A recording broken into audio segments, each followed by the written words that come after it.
like to me in my mind, because we're made through Christ Mm-hmm. and he obligated himself to us, it's part of our being. It's part of Yeah. our DNA to be at least connected to one another. I don't feel like we can escape the connection that we have as humans. Right. We'll always be linked. Yeah, like we're always linked because we're made of the same stuff, even though we're unique expressions of the stuff. Mm-hmm. We're still linked and we're still like at a foundational level made of the same stuff. So, It makes me think about marriage. Like, mm-hmm. that's just the easiest example. Like, we are voluntarily using our free will to commit our life to live with someone else. That means like pooling finances, pooling sometimes kids, pooling decision making, cars, houses, dishes, everything down to like your vacuum and Mm-hmm. pets. Like it means combining all these things and obligating, committing them together. And so in a sense there's a duty of care, Mm-hmm. like especially for like someone marrying into a family already like with kids or like having stepkids, you have the obligation to care for that other family. I mean, you can choose not to, but like that person probably wouldn't be living out of a place of love. Mm-hmm. Like, screw your kids, I'm gonna go do my own thing. Like if they just didn't care at all. That being said, like there's such a thing called like healthy boundaries. That doesn't mean you're like, Right. doing things you shouldn't do. But um yeah, I think there's a lot of commitment, but I wonder if I'm saying commitment over obligation because I feel like commitment is a willing and loving obligation almost. When I think of obligation, I think of like growing up, I was obligated to do my chores. I was Mm-hmm. obligated to do my schoolwork. Like those are things I had to do that I didn't want to do. It wasn't a willing, like, let me sign up for homework today. Like, Mm-hmm. didn't feel like doing that, but like I did want to graduate. I did want to play outside after school, and like school would never end if I never did it. So, like as a kid, those are kind of the things you have to go through. Can you pull up, did we pull up the definition for obligation or just duty? I don't think I've read either of them, but I have both. You have obligation? Mm-hmm. Obligation is an act or course of action to which a person is morally or legally bound, a duty or commitment. Hmm. So morally or legally bound. I like that, morally bound, because there's no law that's like, we don't have like a moral law. Like we do in the sense of like, don't murder someone, but that's also legal. So, like, you know, Mm-hmm. but I feel like moral codes and laws are more of a personal definition rather than defined for us to an extent. Really? Because like aren't morals, I mean, you can have like personal morals, but like There this are, this kind of gets into like what's that called? Apologetics, where it's mm, like, God sets the standard. It's by God's standard that morality exists, not our own standard. Because if humans made the standard, there would be no standard because we would all have different standards. eh, I mean, the first moral code that is written in our Bible is like the Ten Commandments. And that was a partnership between God and Moses. So I guess in my mind, a moral code can be created through God and man. Like um a coexistent code written together. Cause like it applies to humans, but God obviously cares about like how our feelings are taken care of. Like don't covet, don't murder, don't steal. Like there's all these things that are kind of like, oh yeah, that makes sense. But on like a personal level, I feel like we morally get to decide like when I marry somebody, these are the things I'm obligated to do as a wife. Because I think it, or a husband, whatever kind of spouse, because I do think people view it differently. Like for me, um, in my marriage, I could say I'm morally obligated to cook. That's just because Chris just doesn't cook that much. And he likes it when I cook. That being said, he's morally obligated to wash the dishes because I have eczema.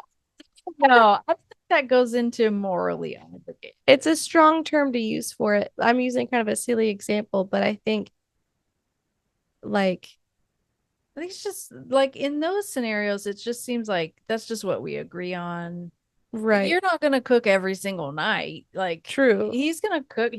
We're gonna be on our own tonight. We're gonna, like you're gonna make spaghetti tonight. Like I don't know. I feel like where it comes to moral and legal, that's like there is no other choice. Like we're This not on is our the own for spaghetti. law This must happen every of the night. land for Okay. all people at all times. Like so I guess I like what you said earlier about the difference between commitment and obligation. And that's where I feel like this kind of difference is. Like obligation, if it is a moral and legal law, it is like for everyone Yeah, all the that's time. true. But when we're just making commitments to one another, it's more of a choice. It doesn't hit that level. Yeah. Yeah, it's like, okay, yeah, I can go to dinner Friday night. That's fine. Like I'm committed to meeting you for dinner or whatever. But if something comes up, and I just can't make it. You know what I mean? If I get a migraine, I'm not going to dinner. I'm not legally bound in any sense. So it seems to me if we're talking about being legally bound or morally bound, that is empty of freedom. Yeah. I have to think about that one. I haven't considered it, but it's the reason I kind of feel weird about it is because I was originally taught the idea of like full freedom was 100% submission to God. And that like in order to really be free, basically it had to be like obligated to be his servant. That's what it felt like for me. So like that's what I was told growing up, but I don't know if I'm sitting in the same place or not. But it was like Reconstruction live with Joellen. honestly, like, oh my gosh. Basically, if you were not in 100% trust, union, commitment, obligation, unity with the Father, you were not free. That was the understanding of the church, the family, all the things when I grew up. So for me now as an adult, I obviously view God differently and I view the church differently. And I believe that I'm in 100% union with God all the time, no matter what. But my realization of that is where I feel more free. Like, I believe I will always be made of the stuff of Christ. I believe that everybody in my life will always be made of the stuff of Christ. Whether or not they're like, oh, yeah, I am, or no, I'm not. I still believe that they are. That's like a law, like like a moral law in my mind. Natural law. Yeah, like a law of that's nature. yeah, gravity, like that's those just, kinds of like inescapable. Yeah, like that's just a fact. It's just DNA. Whether or not like you say you are or agree with that fact, that's just kind of something that I believe. But I believe that the acceptance of I'm made of the stuff of God is something that is freeing. So in that sense, yeah, it's like this because I just don't feel I never felt the freedom of like being obligated to God. Like, now it's funny that you're bringing up I never felt the freedom because this is another aspect of the conversation I had a brief exchange on Facebook where I was asking the question like what is it about freedom? Like what's the big deal? Like what's the end game in freedom? Because I know the contrast between, like you said, I had a very similar experience before in my like super traumatic religious life of it. Freedom was defined for me as those things. Like there was a cage built around me And within that And cage, I was told that within that cage is where your freedom is. And so there's this massive trauma, like, oh my gosh. It's so like on the outside looking at back at that, I'm like, oh my gosh. But it's like it's kind of like discipline. Like with children, I at least I feel like kids crave discipline. Like they crave to know where the boundaries are. yeah.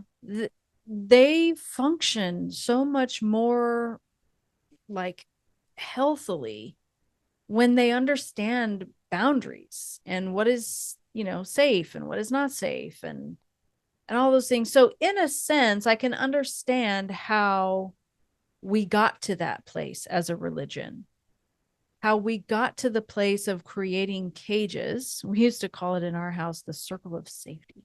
Like, here are the boundaries. Here's how far you can go before your dad and I can't keep you safe anymore. Once you go outside of that boundary that we're creating here, you're no longer like under our protection. We don't have the physical ability and capability to protect you. There is definitely wisdom in that as a parent. Yeah. Yeah. So and there's some do. truth to that, right? Like, and I think the same thing happened in the garden with, if we think that scene in the garden literally happened, where God said, here's the tree, here's what it consists of. I would advise you not to eat of it. Like, you're not ready for that. But you've got the choice. It was the same thing with our kids. Here's the boundary line. You're free. You're free to go across it. I can't force you to stay in it. You have to make the choice to stay in it. But be forewarned, should you go beyond it, sorry, consequences will come, And so, yeah, I feel like the same thing could be said. So I think that's how we got to that place in religion. Like, there is some truth to it. Like, when you understand where boundaries are, what boundaries are, there is a certain level of freedom, because we're still free to go outside the boundary. We're still free to experience the consequence. We're still free to choose whatever it is that may bring positive or negative consequence. And it's all just knowledge and information anyway, right? Like, if Adam and Eve had not eaten the apple, they would just have a certain level of understanding, and they would maybe have grown to maturity another direction, another way. But they jumped ahead. It's kind of how I see it. Yeah, like they jumped ahead into something they weren't ready for, and it created these negative consequences of like fear and doubt, and like they just weren't ready for that much information. They hadn't been on the planet but a hot second, Yeah. So like they were toddlers in the candy store and all the things. So it's interesting because in their time, like, there was no Jesus on earth. There was no Jesus rose from the dead, we're saved. Like, because that was a lot of that's how it's written. And for them to have the full understanding of good and evil, because that's what it says, you will understand good and evil. For them to have that understanding and to not have the Christ figure, like, it makes me kind of realize why the Old Testament probably happened. Why their traditions were put together, because God literally probably, kind of a guess, had to create, here's your hypothesis, a circle of safety. Because Adam and Eve kind of jumped ahead a little bit, a lot suddenly understood good and evil. They're passing down that to their kids. I mean, right away Cain was like, screw this, murdered his brother.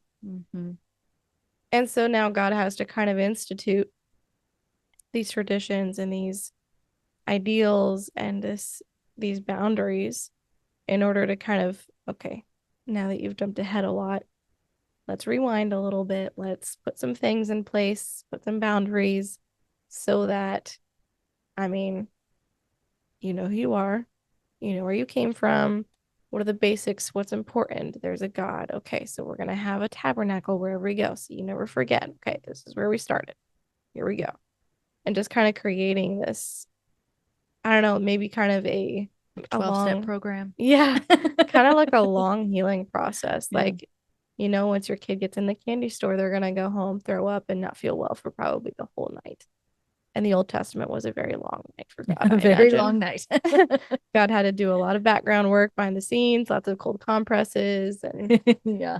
Yeah, I feel like definitely the Old Testament is like, to me, when I step back, like I kind of pull out of the story and stop thinking that it's about me and my mm-hmm, evolution, but it's more about like the evolution of mankind and mankind's need to, like you say, kind of back up and maybe start over and like mm-hmm, stumble and fall, stumble and fall, stumble and fall. Like they're the toddler, they're the baby learning how to walk, learning who God is, who their parents are, learning who, to trust in the world. And yeah, I feel like the Old Testament is more like that for me now. yeah, And like learning how to exercise freedom, learning what freedom really feels like.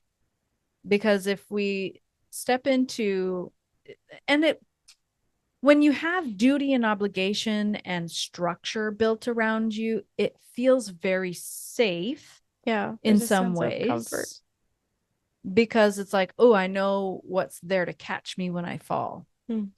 Whereas if there is no duty, obligation, structure, responsibility, none of that, and it's sort of just a free for all, we can revert back to that. Mm. There is a sense in which we can revert back to that toddler in the candy store who doesn't know any better, and we just kind of do all the things. But I don't know, I feel like there's maybe a balance to be found there between like, we are free beings, we are free um to make all the mistakes that we make. We have that choice in front of us, and it's, to me, it's through those mistakes that we're learning more and more about freedom. Mm-hmm. Like it's almost like we need the cage in some sense early on in our life. So that, Yeah. because it's like light and dark, kind of goes back to, April and May. April showers bring May flowers. If we don't have the dark, we don't know what the light is. If we don't have the dark, we don't have time of stillness to contemplate and to cultivate light. But if we don't have, like, freedom and obligation are just two sides of the same coin, maybe. And so we're still coming back to the same, it's just another way perhaps of talking about light and dark. Mm. And like they need each other. Like, do I know what freedom is if I don't know what obligation is? Yeah. If I've never experienced obligation, will I understand fully the the benefits of freedom and the ins and outs of freedom? And maybe talk a little bit more, maybe go into a little bit more depth on, if you can, Mm-hmm. about like what freedom used to look like to Mm-hmm. you, or like how did you see freedom lived out in your home? Oh yeah, that's easy. Freedom looked like, it's gonna sound really, really weird, but being married young and being barefoot and pregnant in the kitchen your whole life. Mm.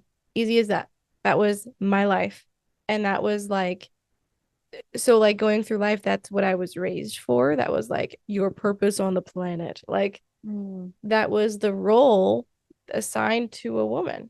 Mm-hmm. A man was to provide, protect, and pursue his family. And the wife was to provide from the home, um, be pregnant, trying to use all At the all right times. at all times, and to be a homemaker. And so that's what I learned how to do. And I was passionate and I loved it. And I was like, yes, this is exactly what I want. And I like, to be honest, I still want some of those things. It's not like it's a totally disgusting idea to me now, but it was this idea of, hey, you're going to grow up, you're going to go through high school, you don't need college, it's a waste of your time, you don't need that to be a wife and mother, and you are going to grow up. As soon as you graduate, you're going to get married, you're gonna have a family, you're gonna raise kids, and that's gonna be the best feeling in the world. And I was like, great, let's do it. And so like that's what I aspire to be. And I started having problems as early as like 12 years old with that Hmm. because I mean it was small little silly things, but I was like, because of how, dare I say, simple that dream was, like it's not hard to become a stay-at-home. I mean, in this like day and age, it is a little harder to have one house income, but like Hmm. it's not hard to get pregnant. It's not hard to be a mom in that sense, and it's not hard to be married.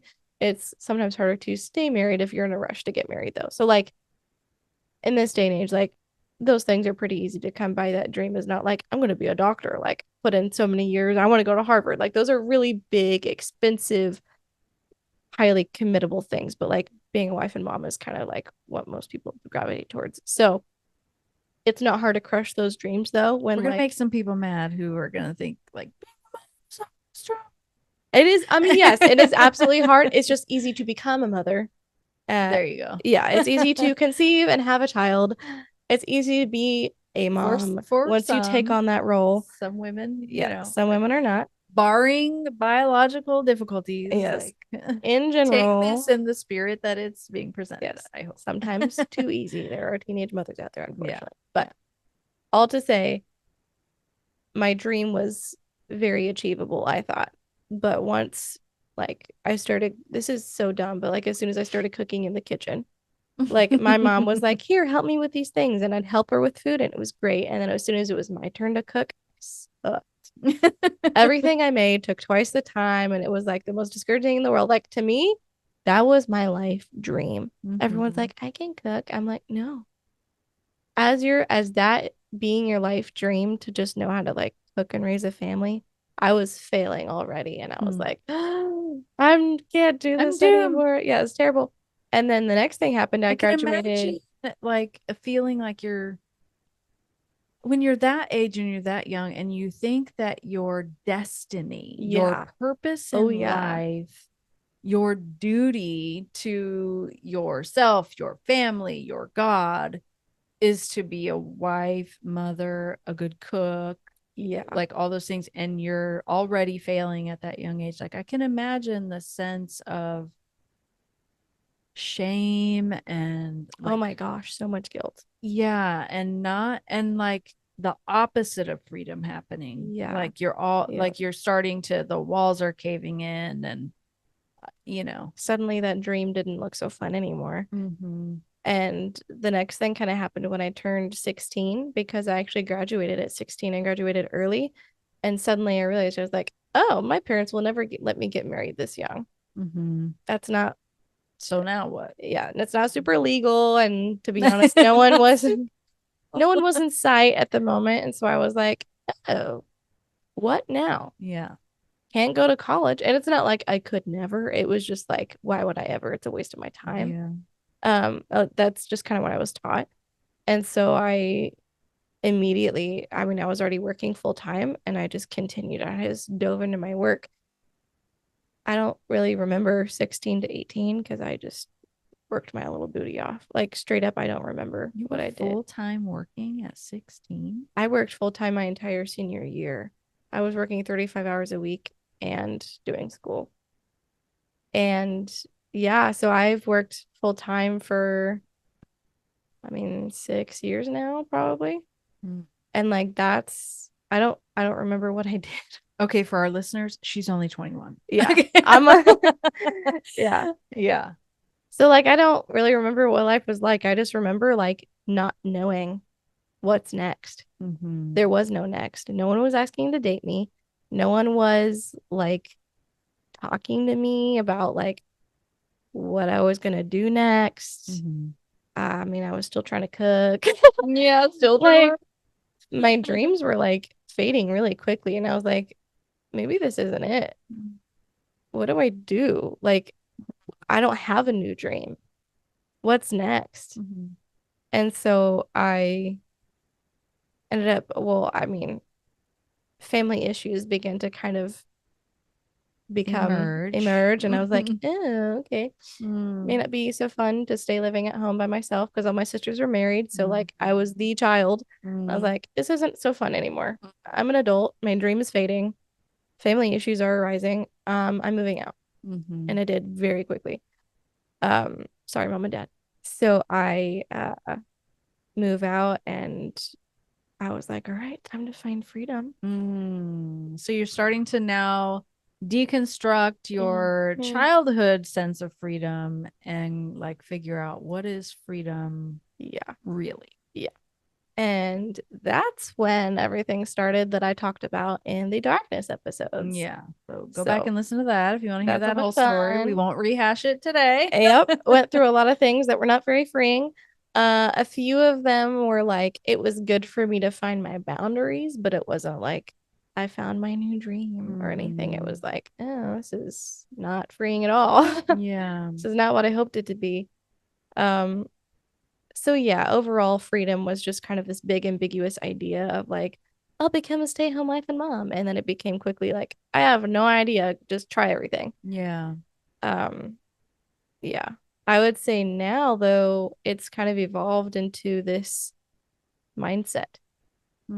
Rather than me waiting on, and this is something I'm learning in the moment as I've had like a rough week and I'm like feeling empty, rather than just relying on external things to be freeing. I mean, I have a full life, very full, and none of it is quite exactly what I want to be doing with all my time. Like I'm doing kind of the things I want to, just not in the ratios of time that I desire to.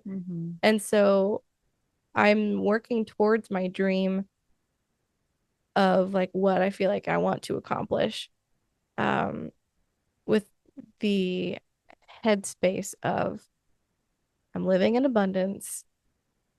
God has a plan. God's with me in this plan. He's with me through this life space of like, yeah. And through that, like, I have the choice to live how I want. I have the choice to do so many things in my life. So I guess I would put it as more of a mindset, and a heart and head space kind of together of like, I can do whatever I want. And to have the means to do that is crazy. Like that's a huge blessing. Not everybody has the means to do what they want. But like we had the means to go to Walmart and buy Chris a bike the other day and I already have a bike. So we can go biking together. Like that's freeing. I love riding my bike. So like there's small moments of freedom, and there's even just bigger ones of, I think, being in union with spirit. I think I talked about it a little bit already, but rather than having this idea of freedom as being obligated to God, it's the idea of just having the realization that I am already part of God, which is cool. So cool. Yeah. I love how like I know there are some cool proverbs that say knowledge is the beginning of wisdom, like, or is it? Yeah, I think that's what it says. Yeah, no, yeah, you're right. So yeah, I feel like I love how the more we learn, the more we kind of get, I don't know, for me it's like it kind of starts in the head. You know, like I pick up understanding, I pick up knowledge, I pick up like, wait, that doesn't make any sense. You know, like as I'm kind of tearing down toxic religion and the things that I was taught there, and like wrestling with it for a while and then rebuilding something new and like working together with spirit to kind of like understand better and know more, and like there's freedom in that whole process.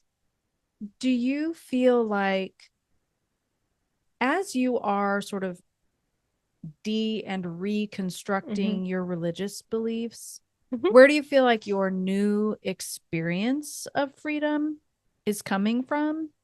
Do you still feel like it's coming from like your current religious belief or journey, or like how are you redefining freedom now? Because I imagine that you can't unlearn everything all at once, right? It's like an onion, you know, trauma is like an onion. When you peel back one or two layers, it's like, okay, cool, I'm going to live in that for a while. And then later on down the line, something else comes up and then you peel back another 1 or 2 layers and you're like, okay, I'm going to live in that for a while. Like, so it's just this journey that goes on and on and on.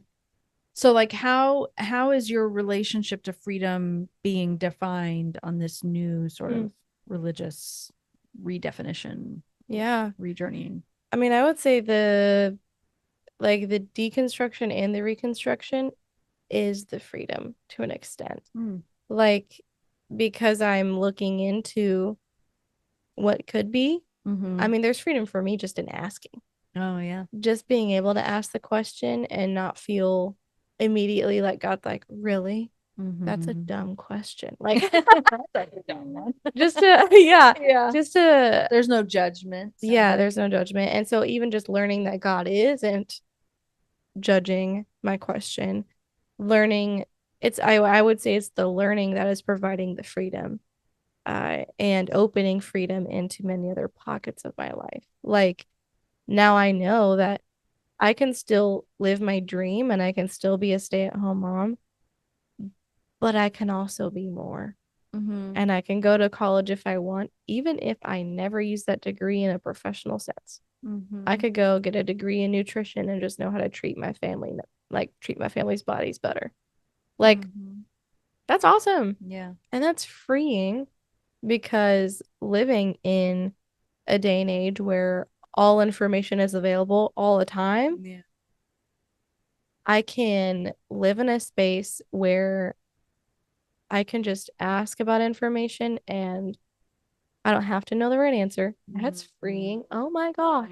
Not having to be right all the time. I'm like, oh, this is relaxing. Yes. I don't have to have a full defense ready. Like, being married to a healthy person is freeing, because that's great, because I can do these explorative things and ask the explorative questions, and I don't have to talk to him about it and be like, well, why do you think that? Instead it's, oh, why do you think that? Yeah, it's, oh, what makes you come to that conclusion? Let's talk about it. It's curiosity, rather than like, So I think it's the deconstruction from judgment to curiosity that's really shaped how I view it. If that makes Thanks for joining us on the Becoming Home podcast, where we're talking about freedom here in July. Don't forget, you can run over to buymeacoffee.com/the Becoming Home podcast to buy us a coffee. Hey, come back next week for week 3, where we're going to be talking about eternal conscious torment and what that means for our freedom. Or do we have freedom if the only alternative is hell? Let's talk about it. Come back next week.